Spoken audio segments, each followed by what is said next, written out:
Hello అండి, నమస్కారం. Shri entertainment ఛానల్కి స్వాగతం. నా పేరు రోజా. ఇప్పుడు నేను చెప్పబోయే స్టోరీ నీ ప్రేమకై ఎదురు చూసే నీ సీత. స్టోరీ చాలా అంటే చాలా బాగుంటుందండి. మిస్ చేయకుండా ప్రతి ఎపిసోడ్ వినండి, మీకు కంటెంట్ చాలా బాగా నచ్చుతుంది. త్వరలోనే మీ ముందుకి ఒక మంచి కథతో వస్తాను అని చెప్పాను కదా, ఇదిగో వచ్చేసాను.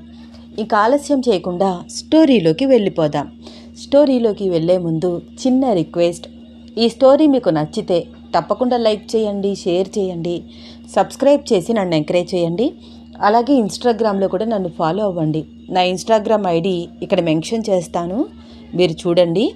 ఇంకా స్టోరీ స్టార్ట్ చేద్దాం. నీ ప్రేమకై ఎదురు చూసే నీ సీత, ఎపిసోడ్ 1. అమ్మా, నిజం చెప్పు, బావా నన్ను పెళ్లి చేసుకోవడానికి ఒప్పుకున్నాడా, లేకపోతే మీరు ఒప్పించారా? నువ్వు వెళ్ళి మాట్లాడావా? కోపంగా అడిగింది సీత. లేదు సీత, ఇందాకే మీ అత్తమ్మ వచ్చింది, నన్ను కూర్చోపెట్టి మరీ ఖచ్చితంగా చెప్పేసింది తన ఇంటికి కాబోయే కోడలివి నువ్వే అని.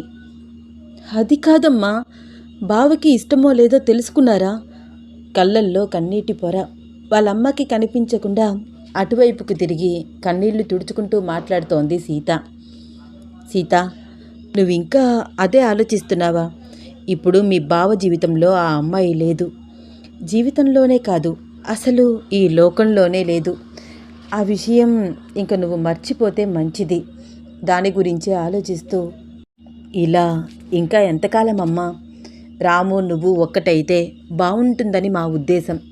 కాదనకమ్మా అంది పవిత్ర. అమ్మా, నా స్టడీస్ ఇంకా కంప్లీట్ కాలేదు, తర్వాత ఆలోచిద్దాం. ప్లీజ్ ఈ టాపిక్ నా దగ్గర తీసుకురావద్దు అంది సీత. సీత, పెళ్ళయ్యాక కూడా చదువుకోవచ్చు. మీ నాన్న చనిపోయినప్పటి నుంచి మీ అత్తమ్మ మనకి చాలా సహాయం చేసింది. నీ చదువుకయ్యే ఖర్చు మొత్తం ఆవిడే భరించింది. బావన్న మాటలు నువ్వు మనసులో పెట్టుకుని ఇప్పుడు మీ బావ జీవితంలో లేని అమ్మాయి గురించి ఆలోచిస్తూ అత్తయ్య మాటని కాదనడం కరెక్ట్ కాదమ్మా అంది పవిత్ర. అమ్మా, అసలు నేను పెళ్ళే చేసుకోను, ఇంకా నన్ను ఈ విషయంలో విసిగించకు అంది సీత. తన రూంలోకి వెళ్ళి తలుపు వేసుకుని తన బాధని మొత్తం కన్నీళ్ల రూపంలో బయటికి పంపించేస్తోంది సీత. సీత, తలుపు తియ్యి, చిన్న పిల్లలాగా ప్రవర్తించకు. అత్తమ్మ వస్తే ఏమని సమాధానం చెప్పను అంది పవిత్ర తలుపు తడుతూ, కన్నీళ్లు తుడుచుకుంటూ. ఒకప్పుడు ఈ సీత రామ్కి నచ్చలేదు, ఇప్పుడు రామ్ని చేసుకోవడానికి సీత సిద్ధంగా లేదని ఖచ్చితంగా చెప్పమ్మా అంది సీత. అంతేనా సీత, అంతేనా? అంతే అమ్మా, నన్ను మళ్ళీ అడగద్దు. ఒసే, ఎందుకే నీకింత పంతము? అయితే ఇన్ని రోజులు ఎందుకు వేరే పెళ్లి చేసుకోకుండా భీష్మించుకుని కూర్చున్నావు? రామ్ నీ మనసులో లేకుండానే ఇన్ని రోజులు ఏడుస్తూ ఉన్నావా? ఇప్పుడు నీ మనసులో ఉన్న రామ్ నీ జీవితంలోకి వస్తానంటే వద్దంటున్నావు. నీకేమైనా పిచ్చి పట్టిందా అంది పవిత్ర. అవునమ్మా, పిచ్చే, వాడంటే నాకు పిచ్చే. అందుకనే నేను బావని బాధ పెట్టాలని అనుకోవట్లేదు. తనకిష్టం లేకుండా తన జీవితంలోకి నేను అస్సలు వెళ్ళలేను. నాకు ఖచ్చితంగా తెలుసు బావకి ఈ పెళ్ళి ఇష్టం లేదు అని. మీరే ఇదంతా చేస్తున్నారు అంది సీత. సరే సీత, ఈ విషయం తర్వాత మాట్లాడుకుందాము. ఒక్కసారి తలుపు తీ ప్లీజ్. నిన్ను ఈ విషయంలో ఇబ్బంది పెట్టను. కాలేజీ నుంచి రాగానే నేనే ఈ విషయం మాట్లాడకుండా ఉండాల్సింది. తలుపు తీయమ్మా. సీత తలుపు తీయట్లేదు. పవిత్ర పవిట కొంగుతో కళ్ళు తుడుచుకుని ఆలోచిస్తోంది. సీత ఈ పరిస్థితికి రావడానికి చిన్నప్పటి నుండి 2 ఫ్యామిలీస్ మధ్య జరిగిన డిస్కషన్ ఒక రకంగా కారణమని పవిత్రకి తెలుసు. సీత, అదిగో మీ ఆయన వచ్చాడు అని రాముని చూపించి మాట్లాడడం. ఒరే రాము, మీ ఆవిడ అదిగోరా అంటూ సీతని చూపించడం. చిన్నారి సీత మనసులో రామ్ తన భర్తగా ముద్రపడిపోయింది. మళ్ళీ సీత ఎక్కడ డిప్రెషన్లోకి వెళ్ళిపోతుందోనని పవిత్ర కంగారు పడుతూ, ప్లీజ్ సీత, తలుపు తీ అంటూ ఏడుస్తుంటే పవిత్ర ఏడుస్తోందని అర్థమై అప్పుడు తలుపు తీసింది సీత. కన్నీళ్లు పెట్టుకుంటున్న పవిత్ర వైపు చూస్తూ, అమ్మా, నువ్వెందుకు ఏడుస్తున్నావు అంటూ కళ్ళు తుడిచింది. సీత, నిన్ను నేను ఈ పెళ్లి విషయంలో ఇంకా బాధ పెట్టను. నీకు ఇష్టమైతే చేసుకో, లేకపోతే లేదు. నాకు నువ్వు ముఖ్యం అంది పవిత్ర కూతుర్ని పట్టుకుని ఏడుస్తూ. మళ్ళీ నేను పిచ్చి పట్టినట్లు అయిపోతానని అనుకున్నావు కదమ్మా? లేదమ్మా, ఇదివరకటి సీతని కాదు నేను. నువ్వులే ఫస్ట్లే అంటూ వాళ్ళమ్మని లేపి కూర్చోపెట్టి వంటింట్లోకి వెళ్ళి కాఫీ కలిపి తీసుకువచ్చింది సీత. ముందు ఈ కాఫీ తాగమ్మా అందించింది. సారీ అమ్మా, నిన్ను బాధ పెట్టాను కదా. లేదు సీత, ఇష్టం లేదు అని అంటున్నా పెళ్ళి అని నేను నిన్ను విసిగిస్తున్నాను. రా ఇలా కూర్చో అంటూ అదే కాఫీ షేర్ చేసి కూతురికి ఇచ్చింది పవిత్ర. సీత పవిత్ర పక్కనే కూర్చుని కాఫీ తాగుతోంది.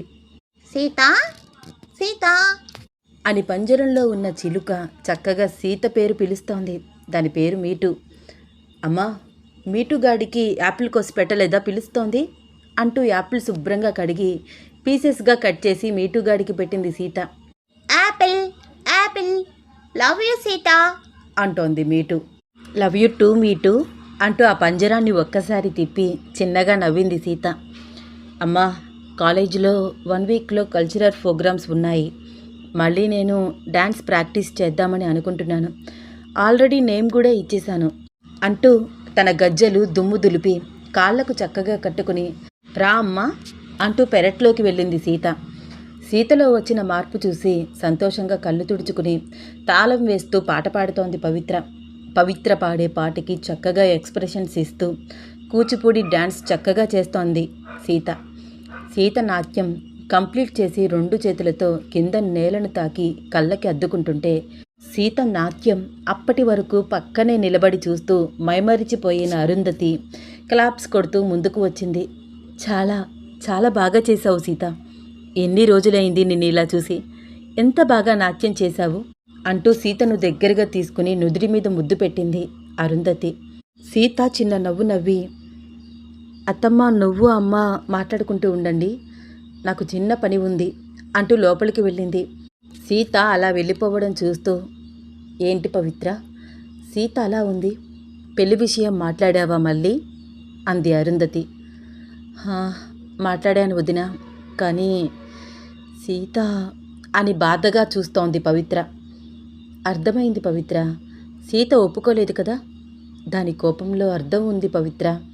నేను తనతో మాట్లాడతాను. అప్పటికీ ఒప్పుకోకపోతే ఇంక సీతని ఎప్పటికీ బలవంతం చెయ్యొద్దు అంది అరుంధతి. అమ్మా, నేను గుడికి వెళ్ళొస్తాను అంటూ పెరట్లో పువ్వులు కోసుకుని బయటికి వెళ్తోంది సీత.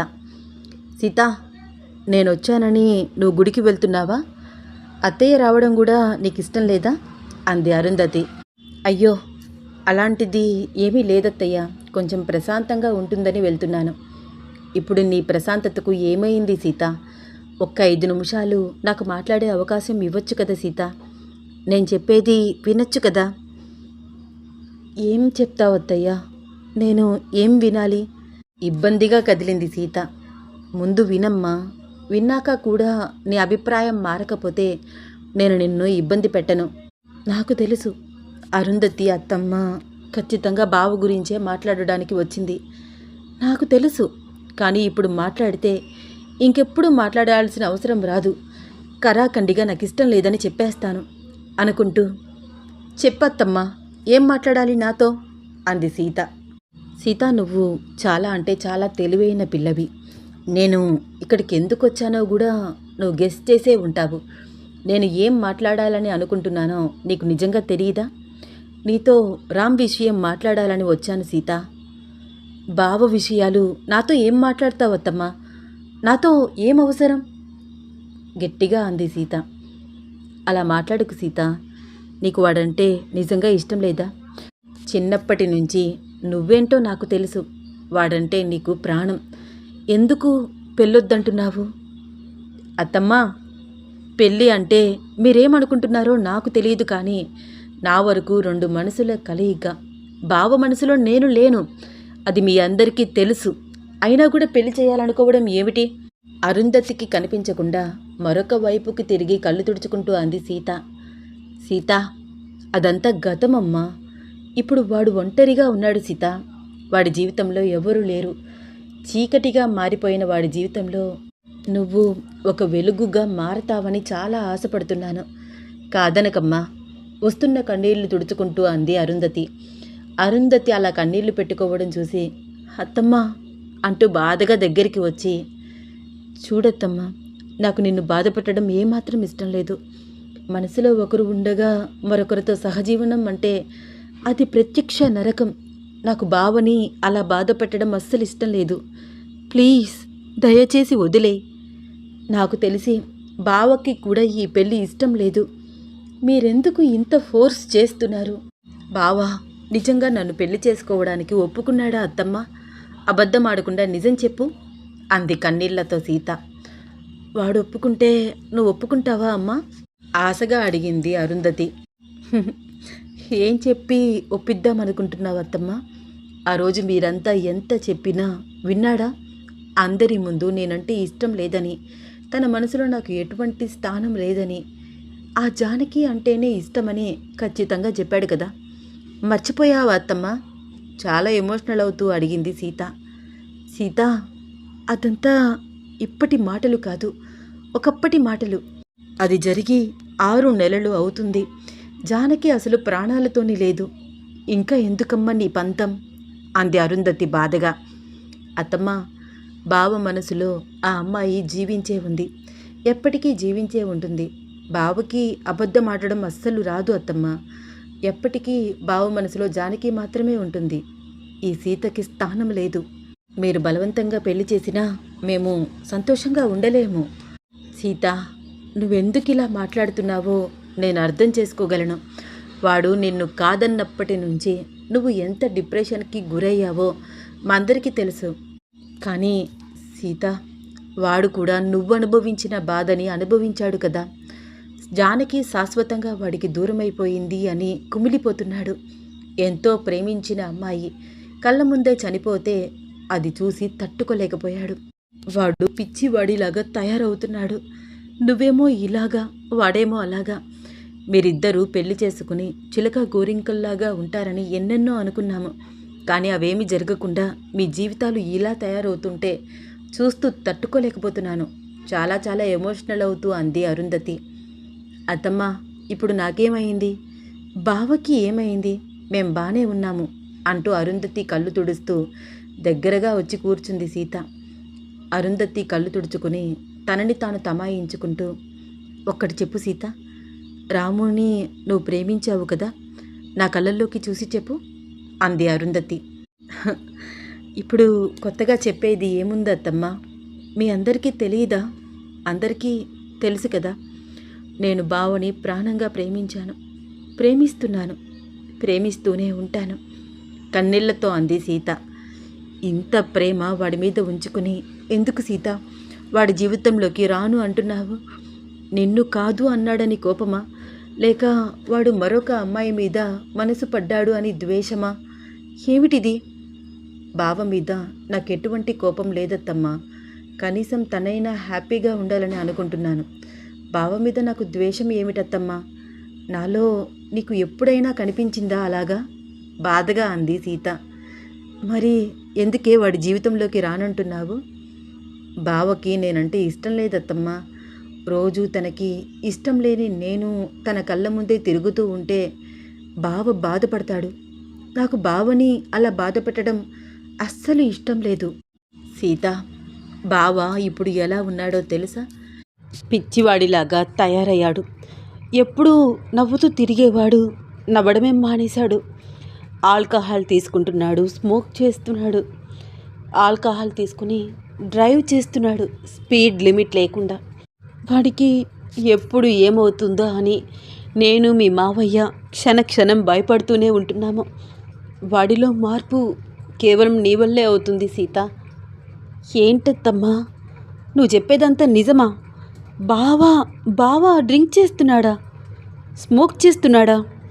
మీరు ఎలా చూస్తూ ఊరుకుంటున్నారు? నాకు అర్థం కావట్లేదు అంది సీత. చూస్తూ ఊరుకోక ఏం చేయగలం సీత? నిన్ను మాత్రం మేమేం చేయగలిగాము? మొదట్లో నువ్వు కూడా చాలా డిప్రెషన్లోకి వెళ్ళిపోయావు కదా. వాడు కాదు అని అన్న తర్వాత. కానీ నీ అంతట నువ్వే బయటికి వచ్చి నీ లైఫ్ని నార్మల్గా లీడ్ చేయడానికి ప్రయత్నిస్తున్నావు. రామ్కి కూడా టైం పడుతుంది. వాడి మనసుకి బలమైన గాయం తగిలింది సీత.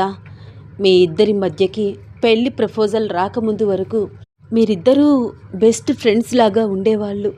ఒకరితో ఒకరు చాలా సరదాగా మాట్లాడుకునేవాళ్ళు. వాడు నీతో మాట్లాడదామని మీ ఇంటి చుట్టూ చాలాసార్లు తిరిగాడు. కానీ నువ్వు వాడి గురించి ఆలోచించలేదు సీత. కేవలం నిన్ను కాదన్నాడు అన్న బాధ మాత్రమే నీకు ఉంది. ఒక్కసారిగా వాడిని దూరం నెట్టేశావు. వాడు ఎలాంటి బాధలో ఉన్నాడో తెలిసి కూడా పట్టించుకోవట్లేదు. అలాంటిది ఏమీ లేదత్తమ్మా. అందుకు కాదు నేను బావని దూరం పెట్టింది. వాళ్ళిద్దరి మధ్యకి నేను వెళ్ళకూడదు అనుకున్నాను. బావ మరొక అమ్మాయిని పెళ్లి చేసుకుంటే చూసి తట్టుకునే శక్తి లేక నేను బావతో మాట్లాడడం మానేశాను, అంతే. చాలా ఎమోషనల్ అవుతూ అంది సీత. కానీ సీత, వాడనుకున్నది ఏదీ జరగలేదు కదా. దైవం మీ ఇద్దరికీ రాసిపెట్టాడేమో. నువ్వు మనస్ఫూర్తిగా రాముని ప్రేమిస్తే వాడి గురించి ఆలోచించు. ప్రేమించిన వాడు దూరమైతేనే నువ్వు ఇలా అయిపోయావు. ఎంతో ప్రేమించి పెళ్లి చేసుకోవాలనుకున్న అమ్మాయి కళ్ళ ముందే చనిపోతే వాడి పరిస్థితి ఎలా ఉంటుందో అర్థం చేసుకో. ప్రేమించిన వాళ్ళు దూరం అయితే ఆ బాధ ఎలా ఉంటుందో నీకు పరిచయమే కదా. కనీసం నువ్వు ప్రేమించిన వాడు నీ కళ్ళ ముందు ప్రస్తుతం ఉన్నాడు సీత. అత్తమ్మ అలా అనకు. ప్రస్తుతం ఏమిటి? బావ ఎప్పటికీ బాగానే ఉంటాడు. నీ బావ బాగుండాలంటే నువ్వు వాడి జీవితంలోకి రావాలి సీత. నువ్వు బాధపడ్డావు, కాదనట్లేదు. కానీ రామ్ నీకన్నా ఎక్కువ బాధపడుతున్నాడు. ప్రేమించిన రామ్ జీవితంలోకి కావాలనుకుంటే నువ్వు రావచ్చు. తన కోసం నువ్వున్నావని వాడికి అర్థమయ్యేలాగా చెయ్యొచ్చు. ఈరోజు కాకపోయినా రేపటికైనా వాడికి నీ ప్రేమ ఖచ్చితంగా తెలుస్తుంది. నీకింకా అవకాశం ఉంది నీ ప్రేమను గెలిపించుకోవడం కోసం. కానీ రామ్ అనుకున్నా వాడు ప్రేమించిన జానకి జీవితంలోకి వెళ్ళలేడు. వాడిలాగా నువ్వు కాకూడదు సీత. ఇప్పుడు రామ్ని నేను చూసి ఎంత బాధపడుతున్నానో అంత బాధ మీ అమ్మ పవిత్రకు నువ్వు మిగల్చకు. ఇంతకన్నా నేను చెప్పేది ఏమీ లేదు. బావ బాధపడితే నేను తట్టుకోలేను అత్తమ్మ అంటున్నావు. అదే నిజమైతే వాడి జీవితంలోకి వచ్చి నువ్వు వాడి బాధని దూరం చేయగలవు. ఇంక నేను వెళ్ళొస్తాను సీత అంటూ కన్నీళ్లు తుడుచుకుంటూ బయటికి నడిచింది అరుంధతి. గుమ్మం బయటే ఉన్న పవిత్రకు వీళ్ళ మాటలన్నీ వినిపిస్తూనే ఉన్నాయి. వెళ్తున్న అరుంధతి వైపు బాధగా చూస్తూ, సీత మనసు మారుతుందా, రాముని పెళ్లి చేసుకుంటుందా అని ఆలోచిస్తోంది పవిత్ర. సూర్యకిరణాలు సరాసరి వచ్చి బెడ్ మీద పడుతున్నాయి. చుర్రుమని ఎండ తగలడంతో చిన్నగా కళ్ళు తెరిచాడు రామ్. రంగన్నా, రంగన్నా గట్టిగా అరుస్తున్నాడు. చెప్పండి బాబయ్య. పరుగు పరుగున వచ్చాడు రంగన్న. విండోస్ ఎందుకు ఓపెన్ చేశావు? క్లోజ్ చేసేయి ఆర్డర్ వేస్తున్నట్లు అన్నాడు రామ్. అది కాదు సినబాబు, రూమ్ నిండా సిగరెట్ పొగ వచ్చినది. ఈ పొగలోనే పడుకుంటే మీ ఆరోగ్యం పాడైపోతాది అయ్యా. నాకు ఏమీ కాదు రంగన్న, నువ్వు ఇక్కడి నుంచి వెళ్ళిపో. విండోస్ క్లోజ్ చేసి వెళ్ళిపో గట్టిగా అరుస్తున్నాడు రామ్. రంగన్న వెళ్తూ ఉంటే కాళ్ళకి తగులుతున్న బీర్ బాటిల్స్, స్మోక్ బాక్సులు, ఆ రూమ్ అంతా చిందరవందరగా ఉంది. ఈరోజన్నా రూమ్ క్లీన్ చేయాలి. చిన్నబ్బాయి గారు ఎవ్వరినీ రూమ్లోకి రానివ్వట్లేదు అనుకుంటూ బయటికి నడిచాడు రంగన్న. ఏంటి రంగన్న, ఈరోజు కూడా చిన్నబ్బాయి గారు నిద్రలేవలేదా?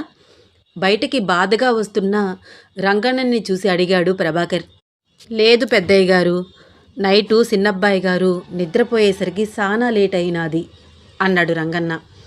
రామ్ ఫోన్ అదే పనిగా మోగుతోంది. మత్తులోనే కాల్ లిఫ్ట్ చేశాడు రామ్. హలో రామ్, నేన్రా ఆదిత్యాని. ఎలా ఉన్నావు?